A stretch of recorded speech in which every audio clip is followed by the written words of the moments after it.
172वीं गाथा में आत्मा का स्वरूप बताया है कि वो अरस है, अरूप है, अगंध है, अस्पर्श है, चेतना गुण से समृद्ध है, अशब्द है और अलिंग ग्रहण जानो। अलिंग ग्रहण के 20 अर्थ भी किए। और इस तरह चैतन्य आत्मा पुद्गलादि पद पदार्थों से भिन्न है, ये बात कही। अब एक प्रश्न खड़ा होता है कि यदि आत्मा बिल्कुल भिन्न है पर पदार्थों से, पुद्गल से खासकर, तो पौद्गलिक कर्मों से बंध को कैसे प्राप्त होता है? तो ये जो 173वीं और 174वीं गाथा है, तो 173वीं गाथा में तो ये प्रश्न खड़ा किया है और 74वीं गाथा में इसका उत्तर दिया है। स्निग्ध और रूपछत्व, ये जो 2 गुण हैं, ये बंध के कारण हैं। और उसमें बंध की प्रक्रिया का स्वरूप भी बताया है तत्वा सूत्र वगैरह में, तुमने पढ़ा भी होगा। दुधिकादि गुणा नाम तू न जघन्य गुणा नाम गुण साम्य सदृशा नाम, ये सब सूत्र है ना, इनमें बताया गया है कि कैसे कैसे पुद्गल का बंध होता है।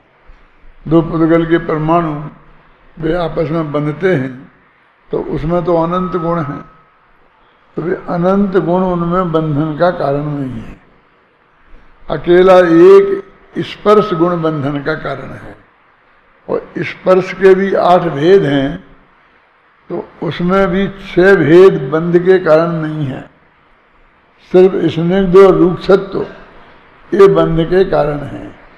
और इनमें भी एक विशेष परिस्थितियों में हों तो ही वे बंधते हैं कि वे 2 परमाणु जब उनका होता है ना अविभागी प्रतिच्छेद, तो 2 अधिक हों तो बंध होता है। जघन्य गुणों में बंध नहीं होता है।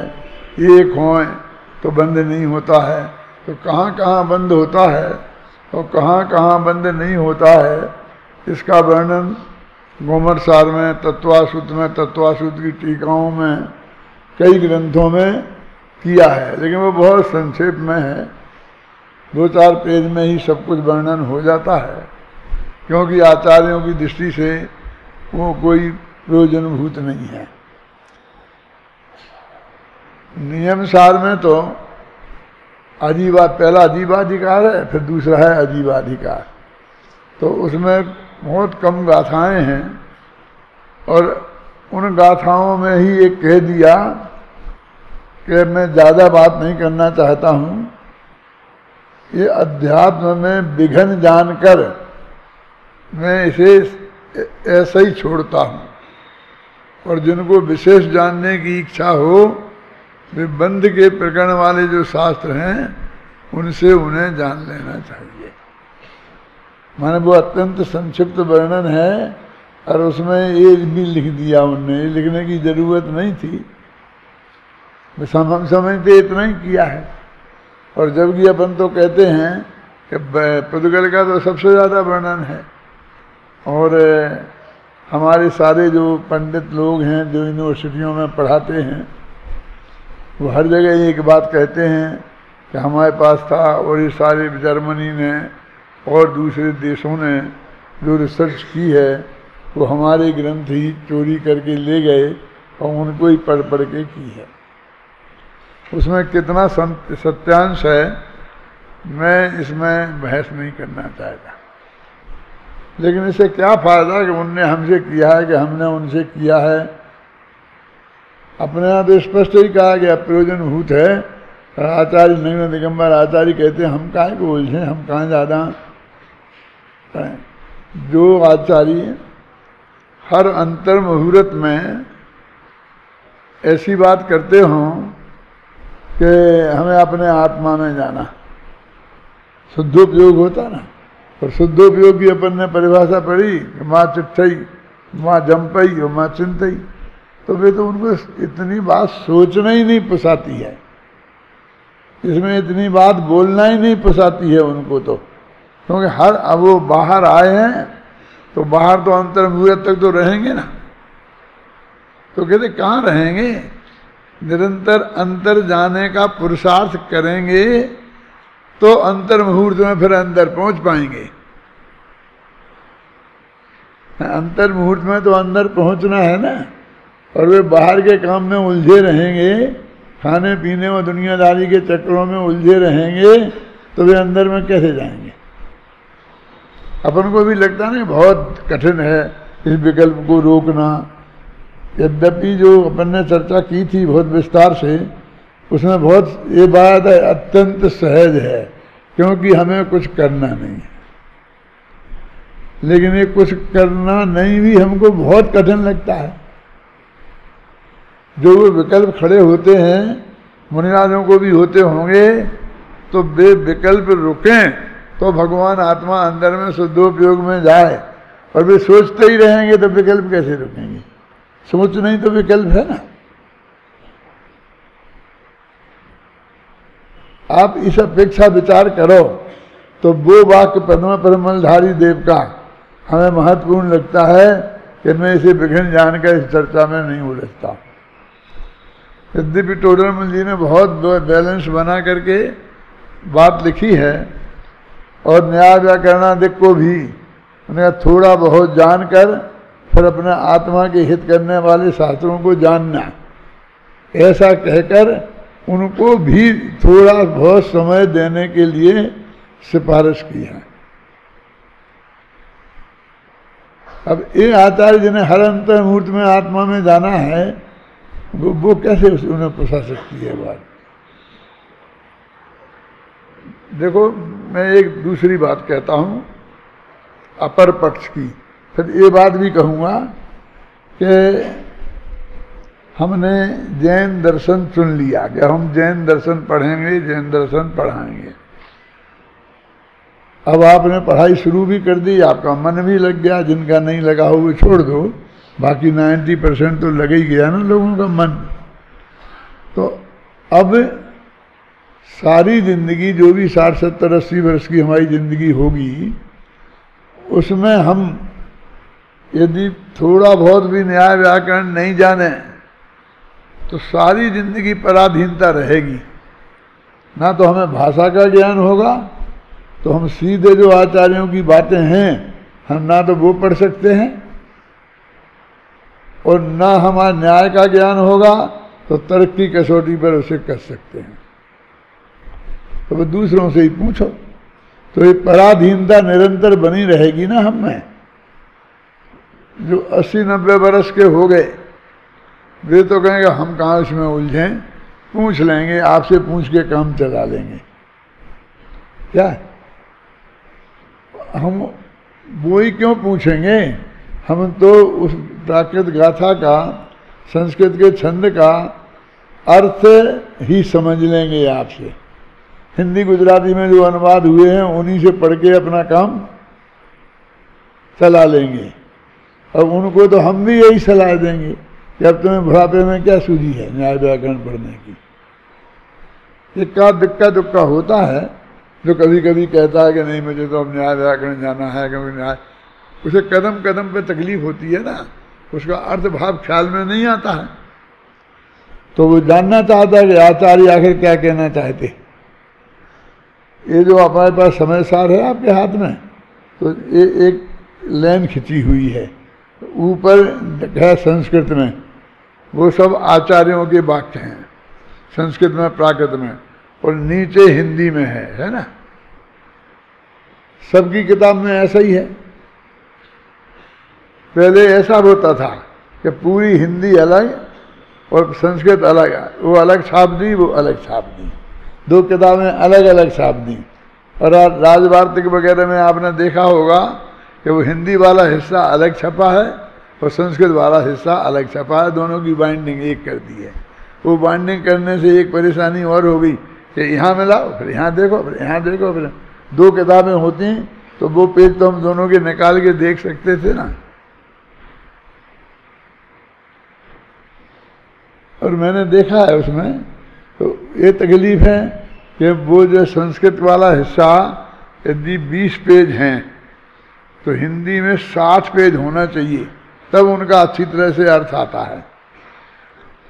मतलब हिंदी फैली हुई भाषा है, इसे बोलते हैं असंयोगी, और संस्कृत संयोगी भाषा है।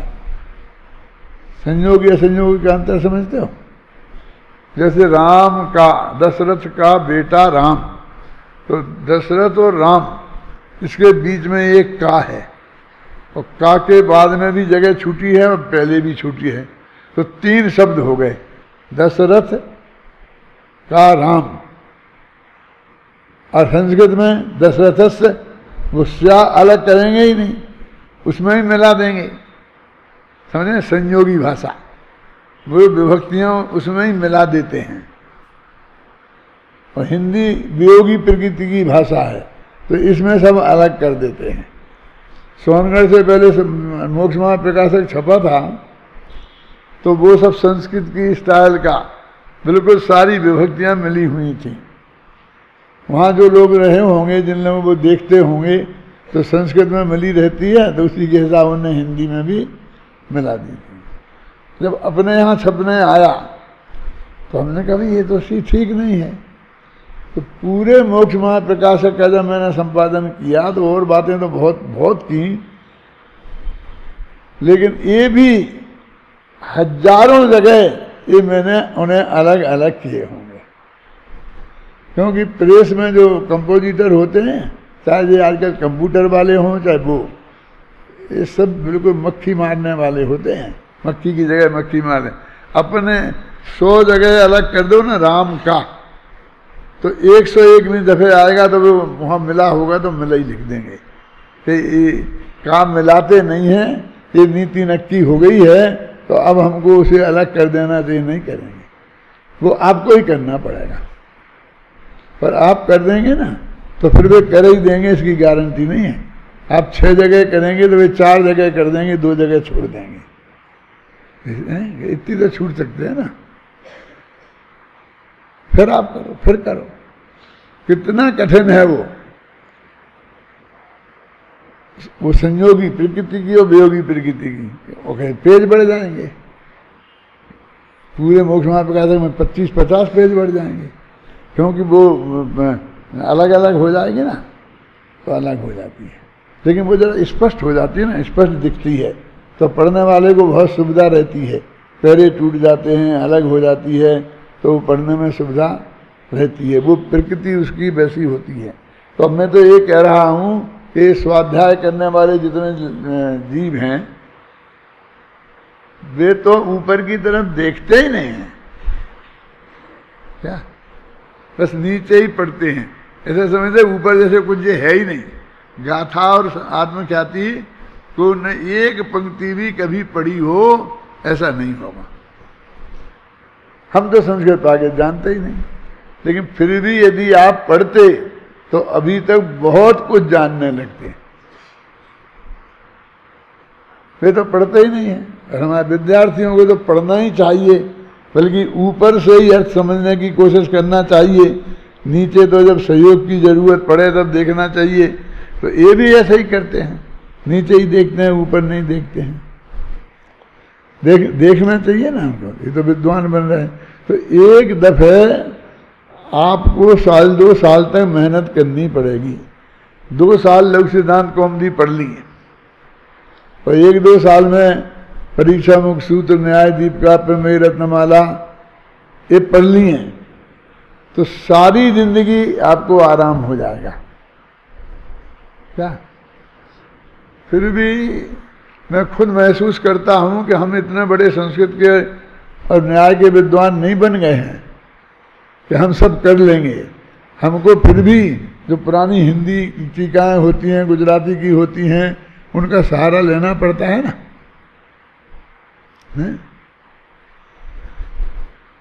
तो आप भी ऐसे ही बनेंगे। वो जो कॉलेजों में कुछ 2-4 प्रोफेसर ऐसे होते हैं कि वे निरंतर प्रैक्टिस करते हैं और संस्कृत में बोल लेते हैं। आपसे कहेंगे आप धड़ाधड़ यहाँ पर 10 मिनट संस्कृत में बोलो, तो शायद आप नहीं बोल पाए। कुछ लोग बोल लेते होंगे, मुझे पता नहीं ज़्यादा। हम लोग तो वैसे ही हैं, हम तो नहीं बोल सकते।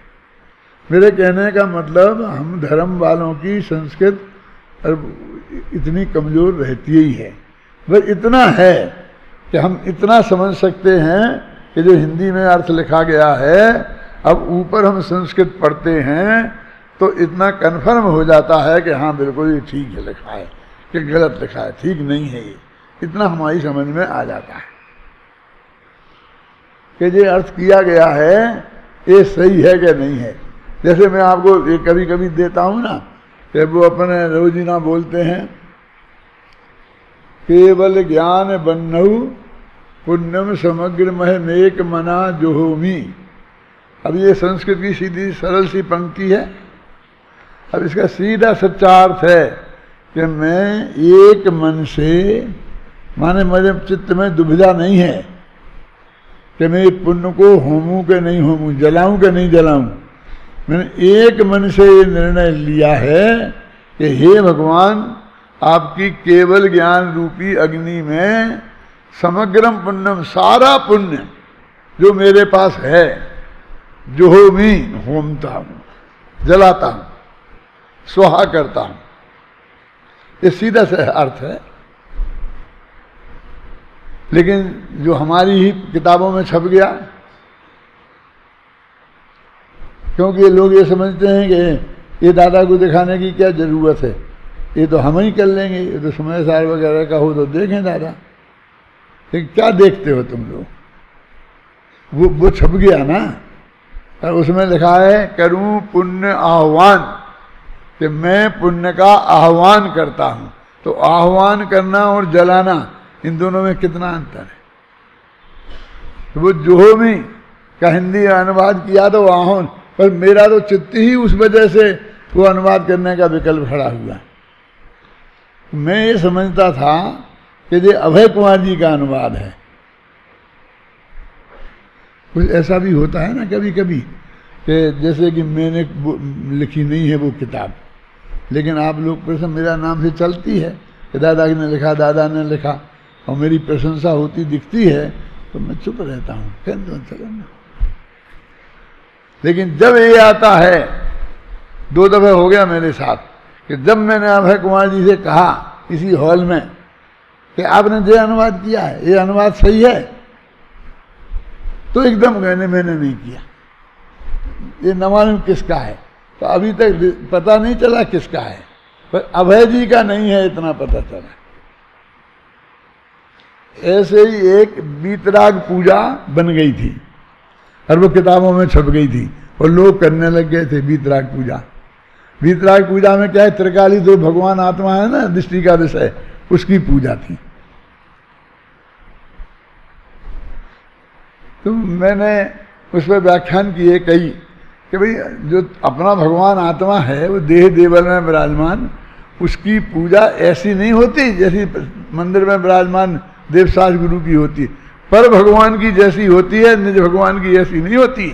तुम ऐसा करोगे कि मंदिर में जाओगे और कहोगे क्षुधा रोग विनाशना नैवेद्यम, और एक लड्डू चढ़ा दोगे, तो फिर यहाँ कहोगे आत्मदेवाय आत्मदेवाय, आत्मदेव पूजा था उसका नाम, तो एक लड्डू खा लोगे। आत्मदेव की पूजा ऐसी नहीं होती जैसी वो देवसास गुरु की होती है, ऐसा मैंने बार बार कहा। और वो ये चलता था कि राजमल पवैया ने बनाई है, पवैया जी थे जिंदा, तो मैंने 2-1 दफे कहा क्यों पवैया जी ऐसा हो सकता है, ऐसा करना चाहिए, तो दादा मैंने नहीं बनाई। तब मुझे 2 चीजें ये मालूम पड़ी कि उनके लेखकों ने एक इनकार किया, वे लेखक तो नहीं थे जब तो वे कह रहे हैं, तो लेकिन किसी ने बना दी। लेकिन हम तो अपराधी तो हैं ही, ये किताबों में कैसे आ गई, ये छपाने वाले अपराधी तो हैं ही परमात्मा, और वे पढ़ने वाले भी अपराधी हैं, वे पूजा करने वाले भी अपराधी हैं। वे पढ़ते रहे, वे पूजा करते रहे, वो चलती रही सब बात। तो हम तो साहब संस्कृत जानते नहीं, हम तो संस्कृत जानते नहीं। तो अब जो संस्कृत जानते हैं उनने भी तो किसी ने नहीं कुछ कहा कि इसका अर्थ, माने मेरे कहने का मतलब इतनी तो ड्यूटी है हमारी कि नीचे जो अर्थ लिखा है ऊपर वो संस्कृत भाषा में वही बात है कि नहीं, मैं आप लोगों को सावधान कर रहा हूँ। मैंने ऐसा बहुत पढ़ा है, इसलिए कहता हूँ, मैं नाम लेके बता रहा हूँ। पंडित कैलाश चंद जी वगैरह जो बड़े बड़े विद्वान हुए हैं, जिनके नाम बहुत बड़े बड़े हैं, उनने अनुवाद किए और भारतीय ज्ञानपीठ जैसी क्रेडिटेबल संस्था से छपे, क्या, लेकिन उसमें भी मैंने देखा है पैरे के पैरे गायब हैं। क्या समझे? मैंने ऊपर संस्कृत का पैरा पूरा है, एक 5-6 लाइन का, और नीचे अनुवाद में उसका एक अर्थ नहीं है। छोड़ दिया, जब समझ में नहीं आए जहां छोड़ दिया। और हमको तकलीफ क्या हुई कि जिसकी समझ में हमारे में नहीं आया, हम वही चीज देखते, बाकी तो हम ऊपर से ही समझ में आ गया, तो हमें नीचे देखने की जरूरत नहीं है, तो वो देखते तो वहां गायब भाई। समझे ना? राजवार्तिक में भी ऐसा है, घबराना नहीं। वो जो हिंदी छपी है ना, और पीछे जो संस्कृत छपी है, तो उसमें से पंक्ति टू पंक्ति आप नहीं मिला सकते। वो सब चीज वहां मिल जाएगी आपको, जो संस्कृत में है वो हिंदी में ऐसा नहीं है। वो इसीलिए ऐसा किया उन लोगों ने, क्योंकि नीचे ही कर देंगे तो जल्दी पकड़ में आ जाएंगे। अब हम क्या करते हैं कि जब राजवार्तिक पढ़ते हैं तो हिंदी वाला पढ़ते तो हिंदी वाला पढ़ लेते हैं, जब संस्कृत वाला पढ़ते हैं तो संस्कृत वाला पढ़ लेते हैं। वो संस्कृत वाले हिंदी वाला नहीं देखते, हिंदी वाले को संस्कृत वाले नहीं देखते। तुम विद्वान बन रहे हो, इसलिए तुम्हें बता रहा हूँ। सारी जनता को मुझे बताने की जरूरत नहीं है कि आप उसे देखें मिलान करके, ये बिल्कुल नहीं माने। मैं कहता हूं अपने विद्यार्थियों से जो भी मेरे संपर्क में आते हैं कि भाई ये तुम्हें ये बात इसमें आ रही है, जच नहीं रही है, जरा संस्कृत में देखना कि संस्कृत में है कि नहीं है ये बात। 50% निकलती है कि नहीं है, और 50% ये भी निकलती है कि है। भाई आचार्य भी ऐसा लिख रहे, तो फिर लगता है उस वक्त भी ऐसा ही चलता था। जैसे आज व्यवहाराश्रित है ना बहुत पंडित लोग, ऐसे उन आचार्यों में भी बहुत व्यवहाराश्रित थे। मेरा मतलब समझ है ना? तो उनका भी, उनने भी वही कठिन विषय टाइप का किया है।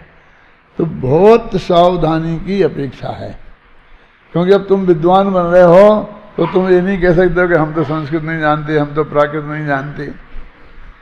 इतना तो हमें जानना ही पड़ेगा कि नीचे जो अर्थ लिखा है हम ऊपर से मिलान करके देखें कि वही अर्थ निकलता है कि नहीं निकलता है।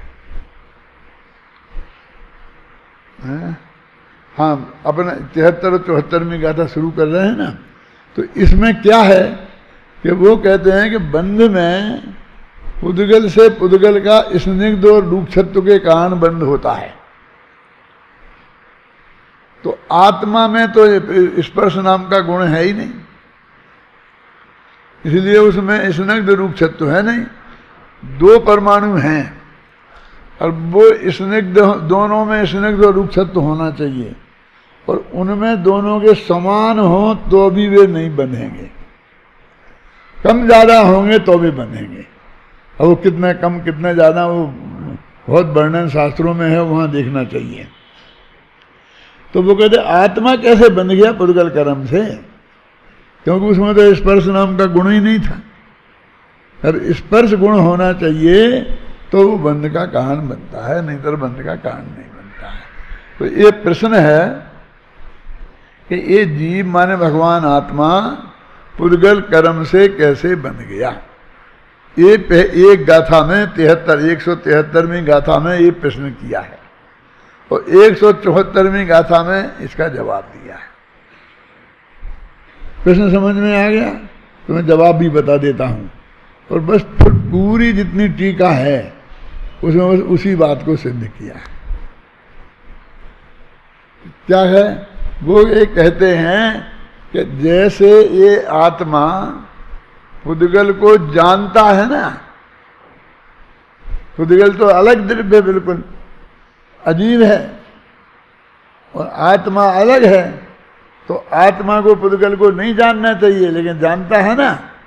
तो जैसे वो पुद्गल को आत्मा जान जाता है दोनों अलग अलग होने पर, वैसे ही ये उपमूर्त से बन जाता है। एक बात तो ये ध्यान रखना कि यहाँ पर हम क्या बात करते हैं, जब भी बात करते हैं कि कर्म से जीव कैसे बन गया, हम ऐसी बात करते हैं। लेकिन यहाँ ऐसा नहीं है। वो कहते जीव कर्म को कैसे बांध लिया जीव ने। अंतर समझ में आया? हम ऐसा मानते हैं कि हमने कर्मों ने हमें बांध रखा है ना। ज्ञानावरण आदि कर्म बन गए, हमसे चैंट गए, अब हम उनके चक्कर में हैं। पुराने कर्म उदय में आते हैं तो नए राग देश हो जाते हैं, नए राग देश से फिर कर्म बन जाते हैं, और फिर वे उदय में आते हैं तो फिर राग देश होते हो कर्म बन जाते हैं।